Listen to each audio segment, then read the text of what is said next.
And now, it's time for another Dice Tower review with Tom Vasel. Hey folks, today we're going to be taking a look at Shafausa, which has a really cool cover, and when you set the game up, it looks really cool.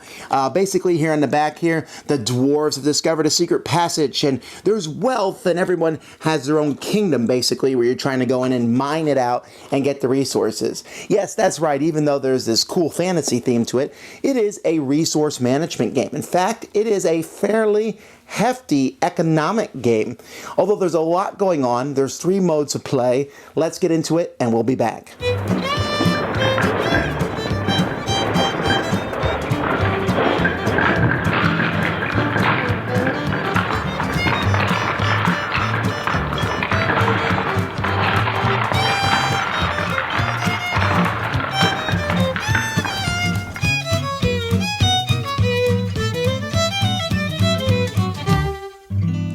When you lay out the board, it looks very impressive.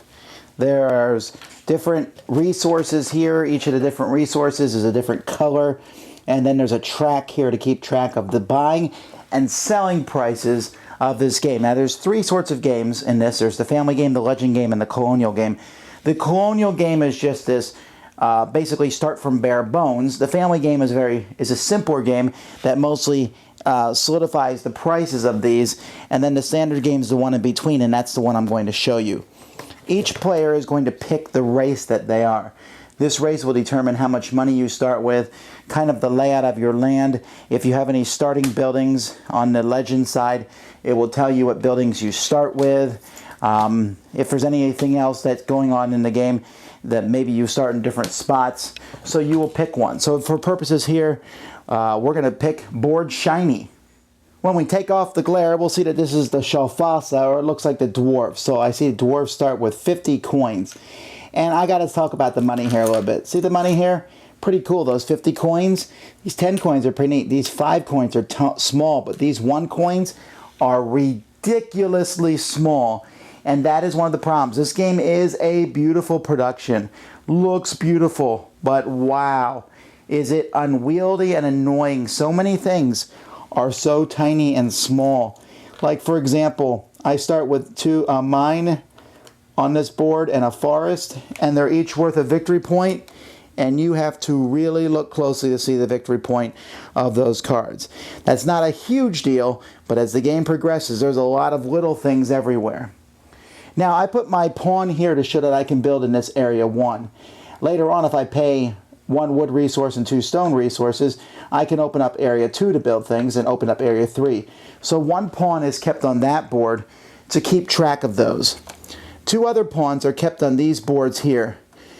This board here is just to show me how much different mines cost. This keeps track of my warehouses. Each warehouse is going to have a different cost, and you can see the costs of each warehouse. This one costs a coin, this one costs a wood, a stone and a wood, a blue and a wood, a black, etc., etc. And then I got miners down here. Now, not only do these get me points as I increase these tracks, the number of storehouses I have is the number of goods I can keep from one turn to the next.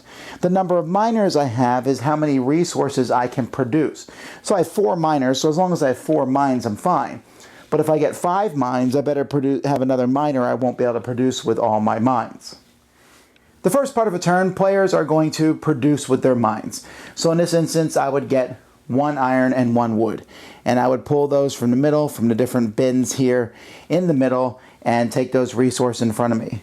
Players will then bid on these buildings that are here in the middle, and I don't really like bidding for buildings, but there's a starting price on each of these, and they're also worth victory points at the end game. And each building you'll have to look up in the book to see what they do, but they usually increase the resources of different productions. They might double a sawmill. They might allow you to do some special ability that is on those buildings. There's, it's all in the book here, the reference book. Sometimes it increases the selling price. Maybe one lets you store 2 resources. One gets you $3 every time you extract, things like that. So you can build these or not. When you build these, they don't immediately go into your town. That happens during the next phase. During the next phase, you'll be spending time building up the different areas, adding new mines to your area by spending resources. You can buy or sell resources. Each resource has a different track here. So for example, as we look at this track here for the wood, you can see right now that if you want to buy wood straight from the resource, it costs 5. If you want to sell wood, it's 1. That's a pretty high divergent rate. If anybody sells wood, we put a marker here because that means the price is going to go down. If anyone sells wood, the price always goes down. So people are taking all these actions. They're building the houses, they are building more mines, they are buying and selling resources. When that's done, players will then have a chance to speculate in the market. They can pay money to change one of these prices. They can make it cheaper to buy, or they can make it more expensive to sell. They flip these over to show that they've moved. They can even spend $3 instead of 1 to make it go up or down 2, or to move 2 of them. Or they can just lock a price in so that nobody else can change that particular price. And so this will continue on in player turn order. By the way, there's an auction for player turn order, which is also pretty lame. But you will do that, and eventually all the prices are shut down. You then have a bit of a maintenance phase, make sure people can store all their goods, and then we go to the next phase, and we're back to our island and seeing how we can make it bigger and better and beyond. The game continues, and when the game is over, we're going to have a lot of points for different various things.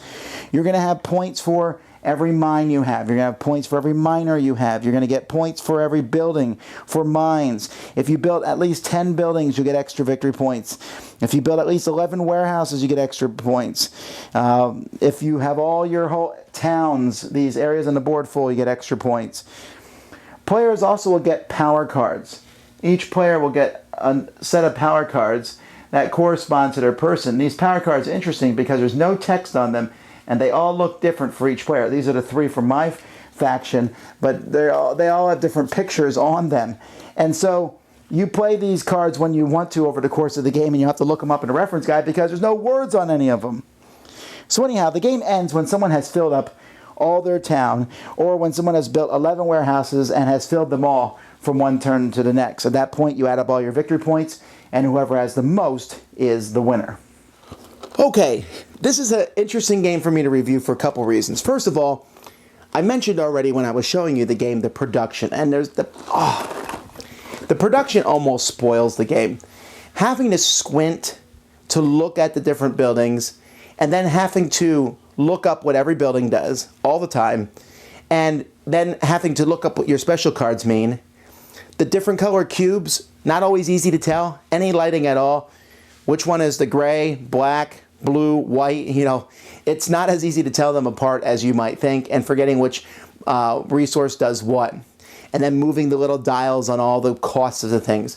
It's just, it could have been spectacular. The thing is, the production looks so good, but it's not functionally good. That's the problem with the game. Looks beautiful, the artwork is good. So it's half great and half frustrating for players. But let's take that part out of it. The game itself, this is going to be odd, but if I play this game again, and I could be talked into playing it, I think I would only play on a family level, but it would irritate me because I would know there was more to the game. The problem that I have with the game is it's a heavy economic game, and that's fine. But there's so much trading of resources. The phase where you speculate, where you move the prices on up and down to different things, is really mind-numbingly slow. As players sit there and say, okay, which one do I want to move up? Which one do I want to move down? And then the payout, the return in this game is very small. So you buy something and you'll get a very small profit on it, maybe. When you invest in a mine, eventually it will come around to repaying for itself. And the game has a very slow crawl of a progression. Now that's very realistic, but I want to see a higher production because I'm in a game to have fun and grasping for pennies, grasping for resources, making sure I have enough miners and mines, and it's just the game is a slog to get done. And I can see that I'm not saying it's a bad game. That's certainly a game that's for a very specific group of people. And unfortunately, I don't think most of those people like fantasy themes. I think the fantasy theme works for this game. I think it's neat that you have asymmetrical setups. I think the fact that each person has a different amount of money and different buildings that they start with and different special cards, that's really a cool idea. But it's just so daunting to get into it and to understand it and to figure out what's going on. And anytime a game like this has an auction, for player turn order, which lets you buy those buildings, and then player turn order going in order. It's so frustrating to know how much you should bid. Should you even bid at all? And if you do bid, that, I mean, because resources are so precious, and I wish there would have been a better way to determine player order other than the auction. An auction forces players to determine how much something is worth, but if in this kind of game, it's really difficult to know. So that sounds like I'm giving this game a negative review, and I guess I am.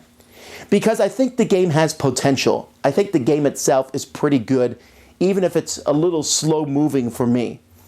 I think the components are fantastic, but they really hinder the game more than they help it in many situations. And I think the asymmetrical nature of the game is marvelous, but because there's so many different things going on, it's difficult to grok what's going on. So because for every cool thing this game does, there's an equally and sometimes greater negative thing, it's probably not one that I'm going to want to play very often. Like I said, you could talk me into playing it in the family game, and I would still gripe about the components probably the whole game. So I'm going to not recommend this one. I think that the designer should continue to make great games, and with a superb production, I think something like this, maybe streamline it a bit, could be a game that people would really talk about. For now, though, we're going to have to pass on Shafausa. Thanks so much for watching the Dice Tower videos. Find more great videos and reviews, as well as our top-rated audio podcast at Dicetower.com. You can also find other great shows at Dicetowernetwork.com. I'm Eric Summerer, and you've been watching The Dice Tower. The Dice Tower is sponsored by Cool Stuff Inc., where you can find great games for great prices. Cool stuff in stock. Check them out at CoolStuffInc.com. Shut the door! There.